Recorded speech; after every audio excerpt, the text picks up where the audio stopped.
오늘 말씀의 제목은 하나님의 이름이 기억되는 곳입니다. 하나님의 이름이 기억되는 곳. 하나님께서 시내산에서 그 두 돌판에 쓰여 있는 그 말씀을 친히 하늘에서 나는 음성으로 백성들에게 들려주신 후에 그 계명들에 대한 상세 그 규례를 이제 그 이후부터 이렇게 쭉 계속 여러 장에 걸쳐서 설명해 주십니다.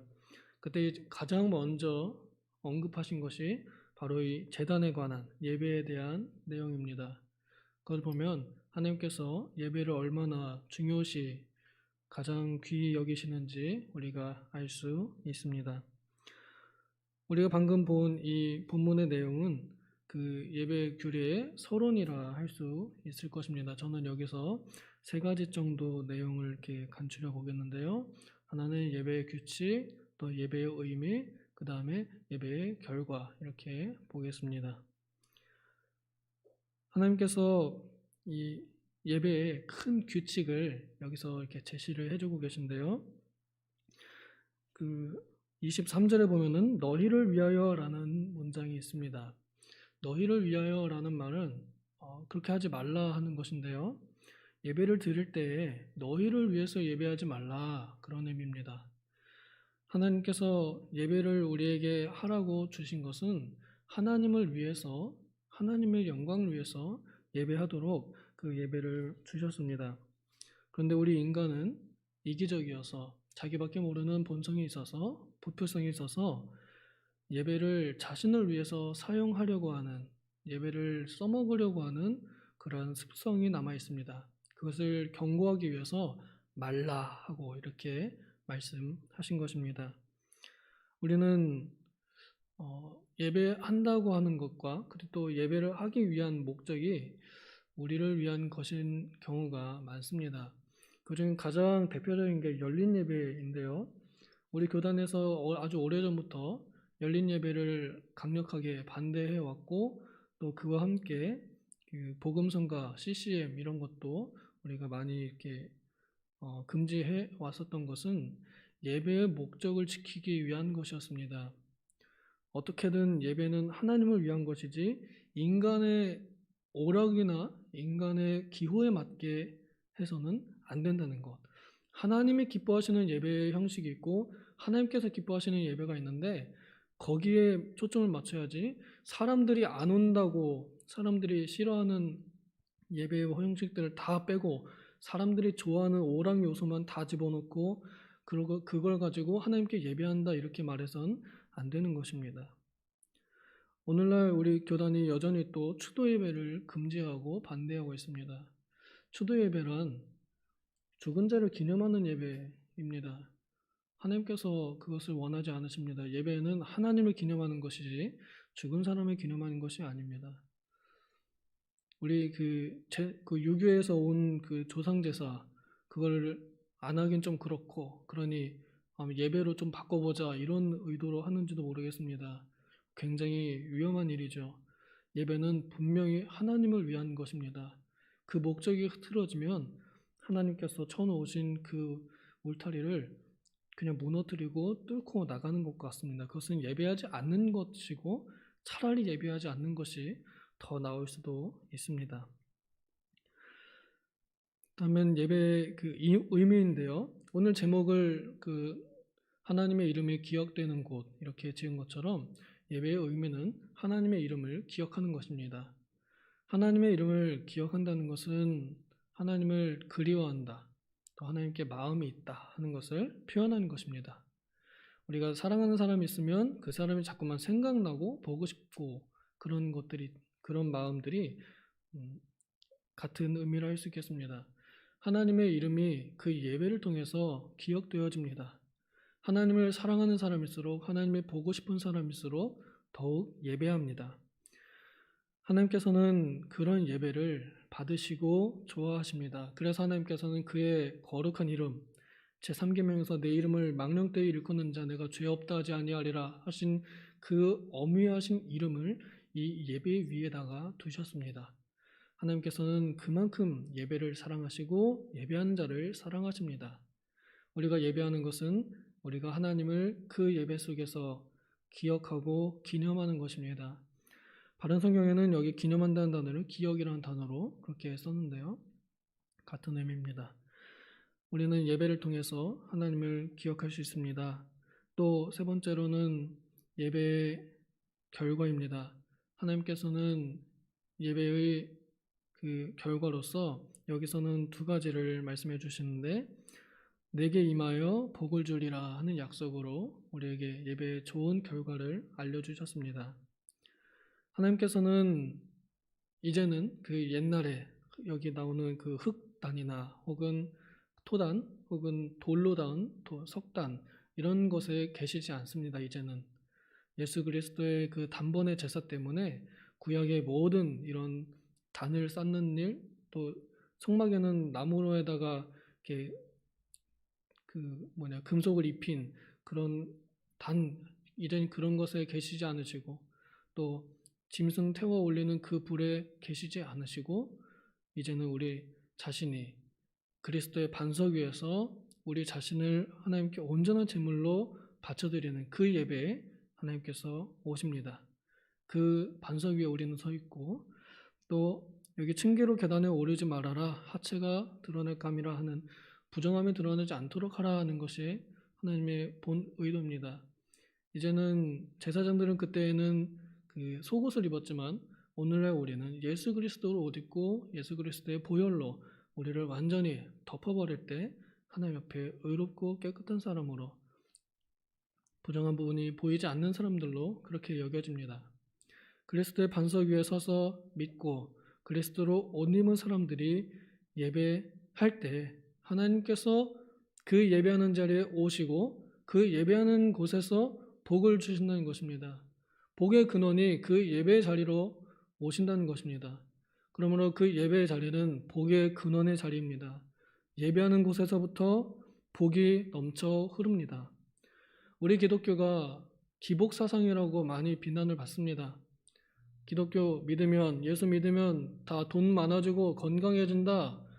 그러니까 예수 믿어라. 그게 아닙니다. 이제는 우리가 받는 복은 그런 것에 있지 않습니다. 우리가 병 낫기 위하여 우리가 부자 되기 위하여 교회 나오는 것이 아닙니다. 하나님께서는 우리에게 약속해 주신 복 중에 가장 좋은 것이 바로 천국입니다. 하나님의 나라, 하나님의 나라가 오시며 하고는 그 하나님의 나라가 바로 하나님의 복입니다. 또 하나님께서는 우리에게 행복할 수 있는 하나의 쉬운 방법을 알려주셨는데 그것이 바로 자족하는 것입니다. 제 10계명 마지막에 보면은 남의 것 탐내지 말라 하는 것은 만족하라 하는 그런 의미입니다. 우리가 가지고 있는 것에 하나님께서 주신 것에 대한 믿음을 가지고 감사할 때 우리는 행복을 누릴 수 있습니다. 이 하나님께서 약속하신 복에 대해서 짧은 시간에 많이 다 설명할 수는 없습니다. 그러나 우리가 다 인지하고 아는 것처럼 하나님께서 우리에게 주시면 건강도 주시고 또 주시면 재물도 주시고 혹 주지 않으시는 것이 복이면 주지 않으시는 것으로 우리에게는 복되게 하시는 분이라는 것을 우리는 믿어 의심치 않습니다. 그러한 복의 근원이 바로 이 예배를 통하여 온다는 것입니다. 그러므로 성도들에게 있어서 예배는 행복의 통로요 하나님을 기억하는 것은 성도의 행복입니다. 에녹은 300년 동안 하나님과 함께 동행했다 했습니다. 그의 삶은 예배하는 삶이었을 것입니다. 하나님과 함께 예배하며 하나님 안에서 함께 동행하며 친구처럼 지냈을 것입니다.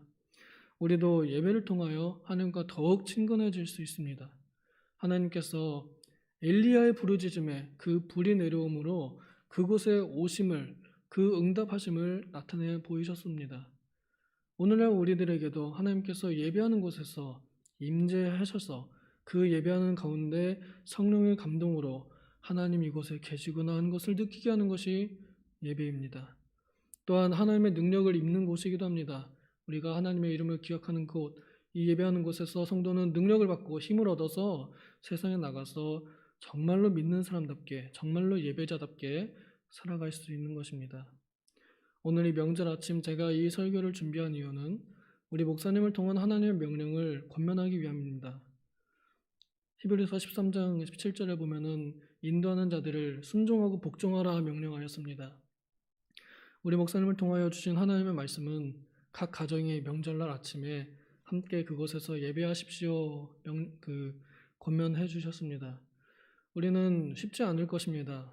보통 평일에도 혹은 주일에도 가정 예배도 잘 안 하는데 심지어 명절날 가족들하고 같이 예배하는 게 쉬운 일이 아닙니다.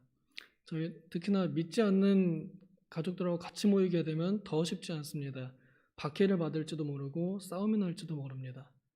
지혜롭게 믿는 사람들끼리 모여서 하든지 아니면 양해를 구하고 전도의 기회를 삼아서 같이 예배하자고 권면해 볼 수 있겠습니다. 어떠한 방법이든지 하나님의 이름이 기억되게 하는 그 가정은 복된 가정이요 하나님이 함께 하시는 가정입니다. 망하지 않을 것입니다. 그 가정을 세우기 위해서 그러한 가정들이 되기를 원하는 마음으로 오늘 우리는 그 권면에 참여하기를 원합니다. 쉽진 않겠지만 각자 있는 곳에서 또 여러분들 가정에서 하나님의 이름이 울려 퍼지기를 원합니다. 이 순서지 그거 온라인 홈페이지에 주보보기 그 탭에 들어가면은 거기에 나옵니다. 인도하는 사람 한 사람만 희생하면 가능합니다. 그 사람은 노래를 찬송가를 혼자 부른다 하더라도 부르면 됩니다. 그리고 설교를 저도 굉장히 어렵지만 그냥 우리 목사님께서 설교문 써주셨기 때문에 그냥 읽으면 됩니다. 읽으면 그게 보게 되는 것이고 거기에 하나님께서 그 말씀에 기쁨으로 함께 해 주실 것입니다. 우리가 그러한 예배하는 마음을 하나님께서 보실 것입니다. 얼마나 엉성하겠어요. 그 당시에 토단, 또 흙으로 쌓은 제단이나 다듬지 않은 돌로 이렇게 쌓은 그런 엉성한 그런 제단들처럼 우리가 가정에서 하는 예배들도 참 예배 잘 인도하지 못하는 그런 평신도들이 인도하는 그런 예배라도 그 있는 그대로 하나님께서 다 받으실 것입니다. 그러니 나는 자신이 없다, 나는 예배 인도할 자신이 없다, 그래서 뒤로 물러가기보다 오히려 이렇게라도 예배해서 하나님께 복받는 가정이 되자 하는 그런 강력한 의지로 정말 복된 자들로 복된 가정으로 이 권면에 참여해 주시기를 바랍니다. 기도하겠습니다.